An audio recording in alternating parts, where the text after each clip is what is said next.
Good morning student, जय नारायण। बच्चों, आज हम लोग डिस्कस करेंगे पॉलिनोमियल में सेकंड एक्सरसाइज।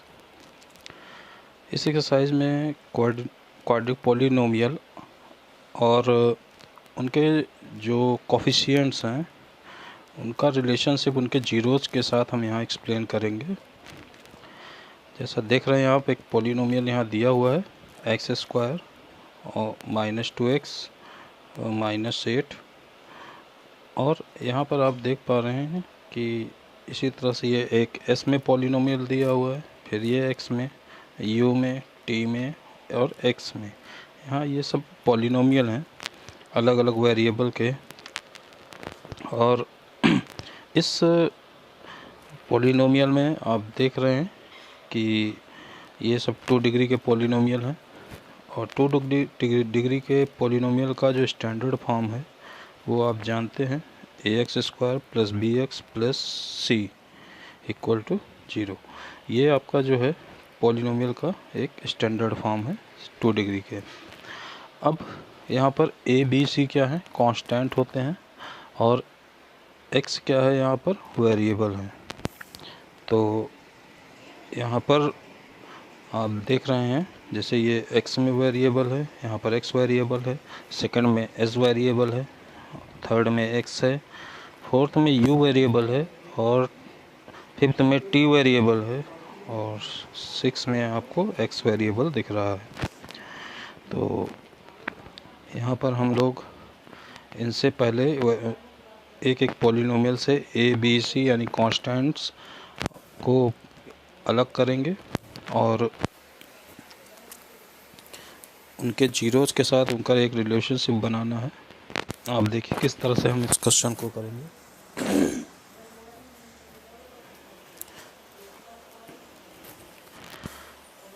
देखिए यहाँ पे क्वाड्रिक पॉलिनोमियल दिया हमने x² -2x -8। इसको हमने फैक्टराइज किया यहाँ पर x² -4x + 2x -8। 8 के ऐसे दो फैक्टर करेंगे कि हमें माइनस यहाँ पर 2 मिले। तो आप 8 के दो फैक्टर 4 2 जा 8, 4 2, दो ऐसे फैक्टर हमें मिल गए। तो हमने इसको ऐसे लिखा कि -2x हमें मिल रहा है। यहाँ पर देखिए -4x और +2x। तो इसको जब आप ऐड करेंगे तो यहाँ से देखिए -2x आपको मिल गया ये, और यहाँ पर -8 एज इट इज हो गया। अब यहाँ पर x कॉमन किया हमने, तो देखिए x -4, और यहाँ से जब हम 2 कॉमन करते हैं, +2 कॉमन किया तो ये x -4।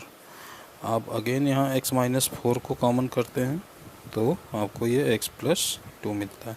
यहाँ पे दो फैक्टर मिलेंगे क्योंकि यहाँ पर 2 डिग्री का पॉलिनोमियल है, और 2 डिग्री के पॉलिनोमियल है इसका मतलब क्या है कि इसके दो जीरोज होंगे।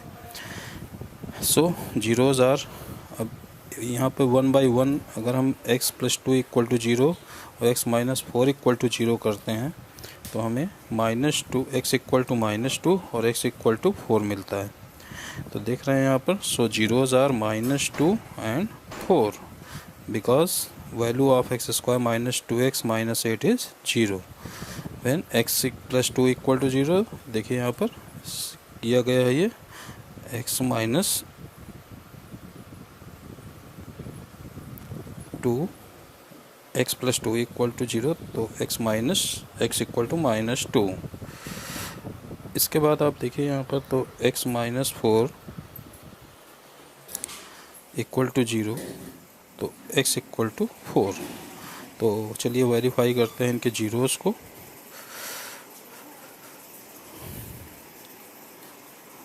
तो वेरीफाई करने के लिए हम यहाँ पर लेते हैं जीरोज आर -2 एंड 4। अब यहाँ पर देख रहे हैं कि हमारे रिलेशनशिप क्या है कि सम ऑफ जीरोज, जो सम ऑफ जीरोज होता है alpha + beta = minus coefficient of x upon coefficient of x²। तो ये हमारा रिलेशनशिप जीरोज और उनके कोफिशिएंट के बीच में होता है। तो हम यहाँ पे अल्फ़ा हमारा क्या हो गया -2 और बीटा क्या हो गया 4। तो -2 + 4, तो यहाँ पर देखिए आप, और यहाँ पे कोफिशिएंट ऑफ x क्या हो गया, यहाँ पर आप देख पा रहे हैं -2 है, और -2 अपॉन क्या होगा, कोफिशिएंट ऑफ एक्स स्क्वायर का कोफिशिएंट क्या है, 1 है। तो माइनस, एक तो माइनस तो ये फार्मूले का यहाँ से लिया गया,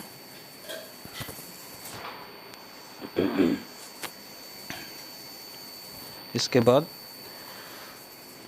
माइनस क्या करेंगे यहाँ पे हम, कोफिशिएंट ऑफ एक्स हमारा -2 है और -2/1 इक्वल टू -2, तो 4 - 2 इक्वल टू 2, और यहाँ से देखिए माइनस इंटू -2 इक्वल टू 2। तो देखिए आप देख रहे हैं यहाँ पर रिजल्ट वेरीफाई हो रहे हैं। इसके बाद है अगला हमारा relation alpha into beta equal to constant term upon coefficient of X square. तो आप अल्फ़ा इंटू बीटा, अपने अल्फ़ा बीटा क्या लिए हैं, -2 और 4, -2 into -4 equal to constant term हमारा देखिए क्या है, 8, तो ये -8, और कांस्टेंट टर्म हमारा क्या है, सॉरी एक्स स्क्वायर का कोफिशिएंट क्या है यहाँ पर 1, तो ये 1 हो गया। इस तरह से -8/1 इक्वल टू -8, और यहाँ पर -2 इंटू 4 इक्वल टू -8। तो आप देख पा रहे हैं दोनों तरफ से सेम वैल्यूज़ आपको मिल रही हैं, और इससे क्या है, ये रिजल्ट वेरीफाई होता है। चलिए हम एक और प्रॉब्लम लेते हैं यहाँ पर, सेकंड प्रॉब्लम। तो सेकंड प्रॉब्लम में देखते हैं, तो देखिए यहाँ पर 4s² - 4s + 1, जब आप इसको फैक्टराइज करते हैं तो आपको क्या मिलता है, 2s - 1 2s - 1। देखिए इस तरह से ये फैक्टराइज हो जाता है, यानी कहने का मतलब कि आपको दो जीरोज़ जो मिलते हैं वो सेम मिलते हैं, क्या, 1/2 1/2। अब यहाँ पर देखिए कैसे मिलते हैं ये, तो 2s - 1 इक्वल टू जब आप जीरो करते हैं, यानी इसके एक फैक्टर को जब आप जीरो के इक्वल करते हैं तो 2s = 1, और यहाँ से s = 1/2। इसी तरह सेकंड फैक्टर को भी जब हम इक्वल टू जीरो करेंगे, चूँकि सेम फैक्टर हैं इसलिए s = 1/2 अगेन। तो दोनों ही कंडीशन पे 1/2 1/2 आपको मिल रहे हैं, यानी कि यहाँ पर दो जीरोज़ हैं, दोनों जीरोज़ क्या हैं, सेम हैं। तो रिलेशनशिप हम फिर लेते हैं यहाँ पर, alpha plus beta equal to minus coefficient of X upon coefficient of X square. तो इस तरह से यहाँ पर क्या होगा कि आप कोफिशिएंट ऑफ एक्स स्क्वायर की वैल्यू यहाँ पर रखेंगे, कोफिशिएंट ऑफ एक्स की वैल्यू रखेंगे, और यहाँ पर अल्फ़ा बीटा की वैल्यू रखते हैं। तो यहाँ पर देखिए 1/2 + 1/2 इक्वल टू 1, और यहाँ से देखिए आप कोफिशिएंट ऑफ एक्स आपका क्या है, तो यहाँ पर देख पा रहे हैं कोफिशिएंट ऑफ एस है यहाँ पर -4, तो ये देखिए -4, और कोफिशिएंट ऑफ एक्स स्क्वायर, तो यहाँ पर एस है, तो एस स्क्वायर का कोफिशिएंट क्या है, 4, तो यहाँ पर 4 लिया गया, तो दोनों जगह 4 4 हो गए। अब आप देख रहे हैं यहाँ पे माइनस माइनस क्या हो जाएगा, ये +1 हो गया, और यहाँ पर 1/2 1/2 भी 1 हो गया। तो यहाँ इस तरह से रिजल्ट हमारा वेरीफाई होता है। अब सेकंड रिलेशन देखते हैं, alpha beta equal to constant term upon coefficient of X square.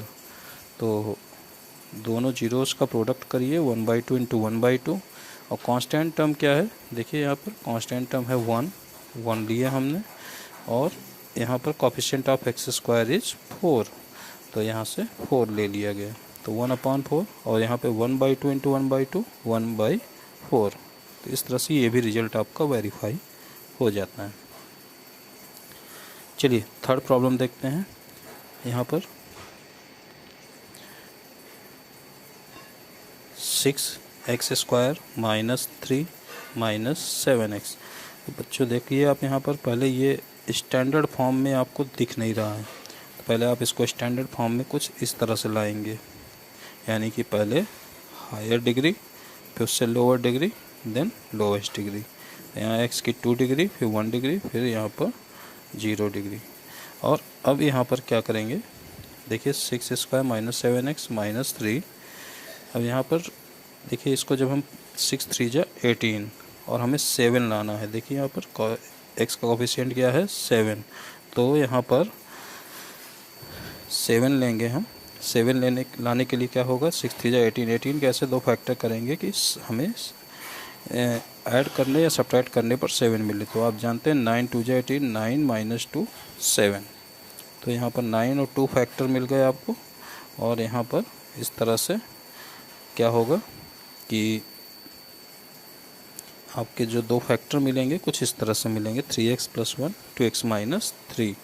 जब आप इनको 1/1 करके 0 के इक्वल करेंगे इस तरह से, तो आप देख रहे हैं x की आपको एक वैल्यू मिलती है -1/3 और दूसरी वैल्यू मिलती है 3/2।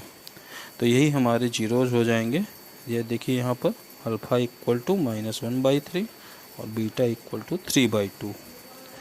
तो ये दो जीरोज हो गए। अब हम रिलेशनशिप से अपने देखते हैं कि सम ऑफ जीरोज, तो सम ऑफ जीरोज क्या होगा, -1/3 प्लस 3/2। तो दोनों जीरोज का सम किया हमने, हमें फाइनल रिजल्ट मिलता है -7/6। अब देखिए ये माइनस यहाँ 7/6। अब यहाँ पे हम देखते हैं कोफिशिएंट ऑफ x और कोफिशिएंट ऑफ x स्क्वायर क्या है। तो माइनस लगाइए हमें, और यहाँ पे कोफिशिएंट ऑफ x आपका देखिए यहाँ पर क्या है 7। तो कोफिशिएंट ऑफ 7 इज़ -7, तो ये -7 और coefficient of x square is 6। तो देखिए यहाँ पर 7 -7/6 जो कि क्या होगा +7/6 के इक्वल हो जाएगा। तो इस तरह से ये रिलेशन यहाँ पे वेरीफाई होता है। इसी तरह जब हम प्रोडक्ट करेंगे तो -1/3 × 2/3 3/2 इक्वल टू, देखिए यहाँ से 3 कैंसिल जब हो जाएंगे तो आपका -1/2, और ये अगर देखें तो हम कांस्टेंट टर्म हमारा क्या है, यहाँ पर कांस्टेंट टर्म आप देख रहे हैं -3 है, और कोफिशिएंट ऑफ x स्क्वायर क्या है 6 है। तो जब आप यहाँ पर constant term upon coefficient of x square करते हैं तो भी आपको क्या मिलता है यहाँ पर 3/6। तो इस तरह से आपका रिजल्ट यहाँ पर फिर से वेरीफाई हो जाता है। तो चलते हैं आगे बढ़ते हैं। देखिए यहाँ पर फोर्थ प्रॉब्लम है ये। यहाँ पर आपका जो पॉलिनोमियल है वो u में है, तो 4u² + 8u। आप इसको जब फैक्टराइज करेंगे तो कुछ इस फॉर्म में इसका फैक्टर होंगे 4u u + 2। तो आप जब 4u को 0 के इक्वल करेंगे तो यहाँ से u की वैल्यू 0 मिलेगी आपको, और जब u + 2 = 0 करेंगे तो u की वैल्यू -2 मिलेगी। अब इन वैल्यूज़ को क्या करेंगे, हम जीरोज़ ले लेंगे, अल्फ़ा बीटा मान लेंगे। अब जानते हैं कि अल्फ़ा + बीटा = 0। यहाँ पर अल्फ़ा की वैल्यू हो गई और बीटा की वैल्यू -2। तो आप देख रहे हैं क्या आया ये -2। अब अगर हम यहाँ पे क्या करेंगे, coefficient u/u² minus coefficient of u/u²। तो देखिए माइनस का ये माइनस आया यहाँ से, और ये कोफिशिएंट ऑफ u, तो देखिए यहाँ पर क्या है कोफिशिएंट ऑफ u 8, और u² कोफिशिएंट क्या है 4, तो -8/4। तो -8/4 भी देखिए आपका -2 के इक्वल है। तो यानी ये रिलेशनशिप पूरा क्या होता है, वेरीफाई हो जा रहा है। इसी तरह से अल्फ़ा बीटा = 0 × -2, और इसको जब यहाँ पे constant term upon coefficient of x square लेते हैं तो देखिए कांस्टेंट टर्म भी यहाँ पर नहीं है कोई, यानी 0 मानेंगे उसको, और जब कोफिशिएंट ऑफ u² 4 से डिवाइड करेंगे 0 को, तो वो भी रिजल्ट क्या हो जाएगा, = 0 हो जाएगा। इस तरह से ये रिजल्ट भी वेरीफाई होता है। चलिए अगला क्वेश्चन देखते हैं। जैसे यहाँ पे देखिए t² - 15 है, तो यानी कि t² - √15 का स्क्वायर हम इसको मान लेते हैं। तो a² - b² आइडेंटिटी आपने पढ़ी हुई है, उस आइडेंटिटी का यूज़ करते हुए यहाँ पर t - √15 × t + √15 कर हो जाएगा।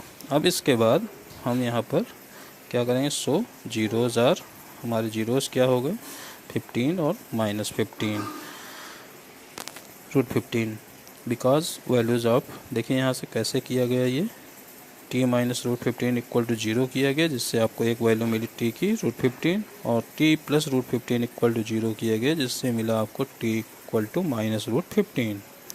अब इन्हीं को हम क्या मानेंगे, अपना अल्फ़ा बीटा मान लेते हैं, यानी जीरोज़ मान लेते हैं। तो आप जानते हैं सम ऑफ जीरोज़, तो देखिए यहाँ -√15 + √15 क्या हुआ, 0 हो गया। अब आप अगर इनके कोफिशिएंट के रिलेशन से देखें तो माइनस कोफिशिएंट ऑफ t, तो यहाँ पर देखिए t का कोई टर्म ही नहीं है, तो यानी कि coefficient of t is 0 and coefficient of t² का कोफिशिएंट यहाँ पर देखिए आप क्या है, यहाँ पर t² का जो कोफिशिएंट है वो 1 है। तो 0.-1, यानी कि ये वैल्यू भी 0 के इक्वल हो जाएगी। इससे ये रिजल्ट वेरीफाई होता है। इसके बाद देखिए product of zeros alpha into beta -√15 into √15।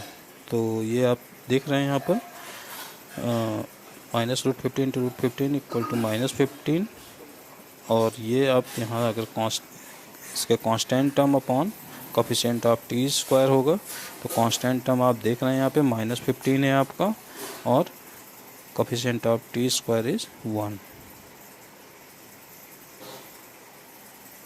इसी तरह से देखिए आप इस क्वेश्चन में भी आपको फैक्टराइज करने पर x की वैल्यू 4/3 और -1, इनको जीरोज़ वैसे ही मान लिया गया 4/3 -1, और रिजल्ट्स को वैसे ही वेरीफाई कर लिया गया सम ऑफ जीरोज़ और प्रोडक्ट ऑफ जीरोज़ से।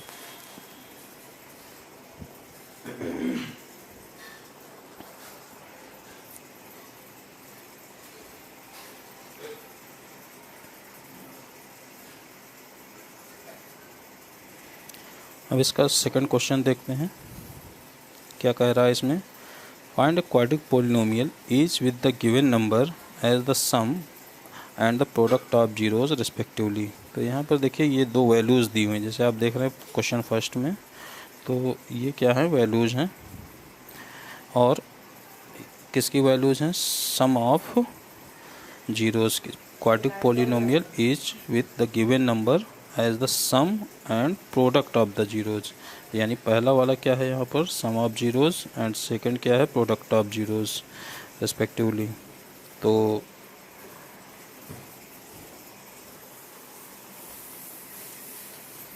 यहाँ पर let the zeros of polynomial be alpha and beta.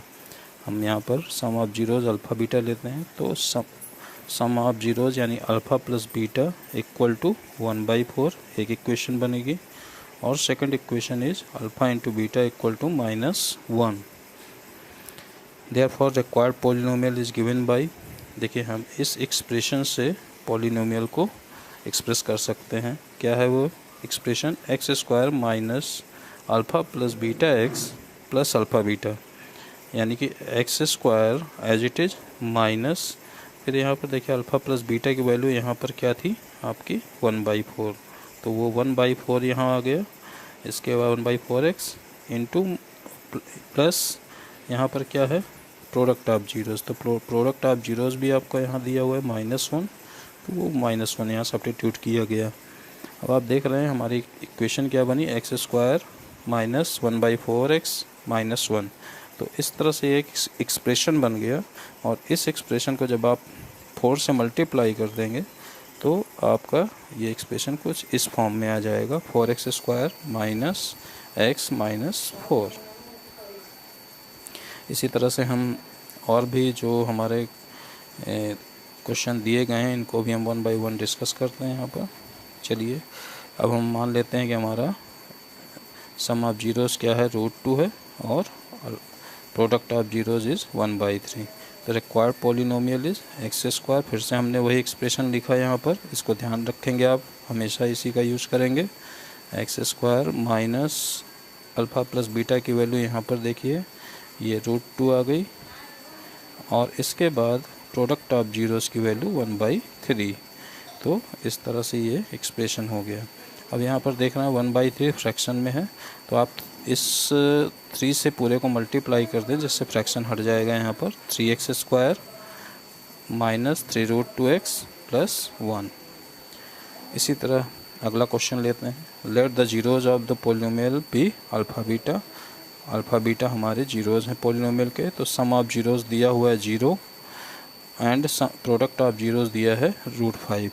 तो रिक्वायर्ड पोलिनोमियल क्या होगा, x, ये आपका हमेशा याद रखना है, x² minus alpha plus beta x plus alpha beta. तो यहाँ पर आप देख रहे हैं x² minus alpha plus beta आपका 0 दिया हुआ, तो 0 इंटू ये x हो गया, प्लस अल्फ़ा इंटू बीटा आपका √5, तो ये अल्फ़ा इंटू बीटा की वैल्यू रख दी गई। तो आपको यहाँ पर जो पोलिनोमियल मिलता है वो क्या मिलता है, x² प्लस √5। इसी तरह से नेक्स्ट क्वेश्चन देखते हैं। यहाँ पर सम ऑफ जीरोज़ दिया हुआ है 1, एंड प्रोडक्ट ऑफ जीरोज़ भी 1 है। तो ये एक्सप्रेशन में जब हम रखेंगे तो x square minus 1 into x plus 1। इसी तरह इस क्वेश्चन में देखिए यहाँ पर भी वही अल्फ़ा बीटा हमने जीरोज़ लिए हैं। सम ऑफ जीरोज़ दिया है -1/4 और प्रोडक्ट ऑफ जीरोज़ भी दिया है 1/4। तो जब हम 1/1 यहाँ पर वैल्यू पुटअप करेंगे alpha plus beta into alpha into beta की, तो यहाँ पर -1/4 और ये 1/4 वैल्यू यहाँ सब्स्टिट्यूट हो जाएगी। यहाँ पर एक वैल्यू x है जो छूट गई है, ये x रहेगी। यहाँ पर 4, अब इसमें देखिए यहाँ पे 1/4 फ्रैक्शन में रहेगा, तो हम इसको क्या करेंगे 4 से मल्टीप्लाई कर देंगे। तो मल्टीप्लाई जब हम करेंगे इसको 4 से, तो ये आपका एक्सप्रेशन कुछ इस फॉर्म में आ जाएगा। इसके बाद देखिए यहाँ पर let the zeros of the polynomial be alpha and beta, हमने यहाँ पे फिर अल्फ़ा बीटा लिया पोलिनोमियल, और अल्फ़ा प्लस बीटा 4 दिया हुआ है, अल्फ़ा बीटा 1 दिया हुआ है। तो हमारा रिक्वायर्ड पोलिनोमियल क्या होगा, x square minus alpha plus beta x plus alpha beta. तो यहाँ पर देखिए एक्स स्क्वायर माइनस और अल्फ़ा प्लस बीटा की वैल्यू क्या है 4, तो ये 4x हो गया। इसके बाद प्लस अल्फ़ा बीटा, तो ये 1 वैल्यू यहाँ पर अल्फ़ा बीटा की आ गई। तो इस तरह से आपका ये पोलिनोमियल आपको फाइंड आउट हो जाता है। तो इस तरह से आपकी ये सेकंड एक्सरसाइज कंप्लीट होती है स्टूडेंट्स। Thank you.